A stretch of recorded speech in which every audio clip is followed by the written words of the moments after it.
Assalamualaikum warahmatullahi wabarakatuh. Perkenalkan, nama saya Eva Aulia. Saya dari kelas 11 Ernest Rutherford SMA Negeri 1 Beringin.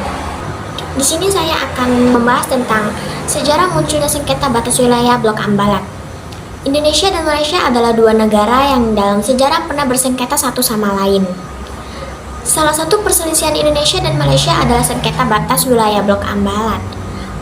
Nah, Blok Ambalat adalah wilayah laut seluas 15.235 km persegi yang berada di Laut Sulawesi atau selatan Makassar.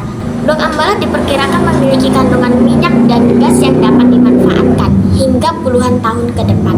Oleh sebab itu, sengketa Blok Ambalat tidak hanya tentang soal kepemilikan wilayah atau melainkan juga karena potensi sumber daya alam besar di perairan tersebut. Sekarang kita masuk ke sejarahnya.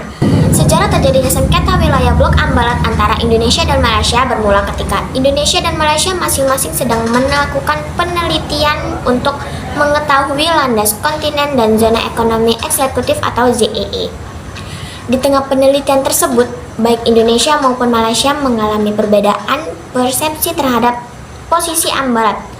Lebih lanjut, pada tanggal 27 Oktober 1969 ditandatangani perjanjian tapal batas landas kontinen Indonesia-Malaysia yang disebutkan bahwa Blok Ambalat adalah milik Indonesia.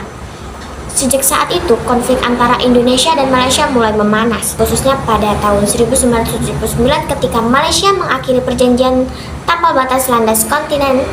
Malaysia justru memasukkan Blok Maritim Ambalat ke dalam peta wilayah mereka. Hal ini tentu saja menuai penolakan dari pemerintah Indonesia. Bukan hanya Indonesia, pelanggaran yang dilakukan Malaysia ini juga diprotes oleh negara-negara lain seperti Thailand, Inggris, Cina, Filipina, Singapura, dan Vietnam. Pada tahun 1980, Indonesia pun di tengah tegas menyatakan protes terhadap pelanggaran yang telah dilakukan Malaysia. Kita langsung masuk ke penyelesaiannya.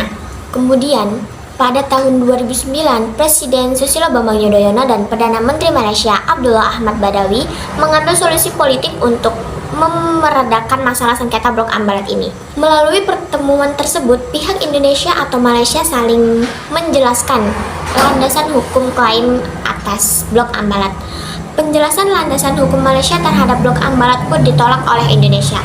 Sebab Malaysia mengklaim Ambalat dengan menerapkan prosedur penarikan garis pangkal kepulauan dari Pulau Sipadan dan Ligitan yang telah mereka rebut pada tahun 2002 silam. Akan tetapi, klaim tersebut bertetanggaan dengan Konvensi Hukum Laut atau UNCLOS 1982. Dalam salah satu pasal disebutkan bahwa Indonesia merupakan negara kepulauan yang dimana garis pangkal penentuan wilayahnya ditarik dari wilayah kepulauan terluar. Sementara itu, Malaysia merupakan negara pantai biasa, sehingga hanya boleh memakai garis pangkal biasa untuk menentukan batas wilayahnya. Dengan demikian, berdasarkan dari UNCLOS 1982, Ambalat diakui sebagai wilayah Indonesia. Baik, itu saja yang bisa saya sampaikan. Lebih dan kurang saya mohon maaf. Saya akhiri dengan wabillahi taufiq wal hidayah.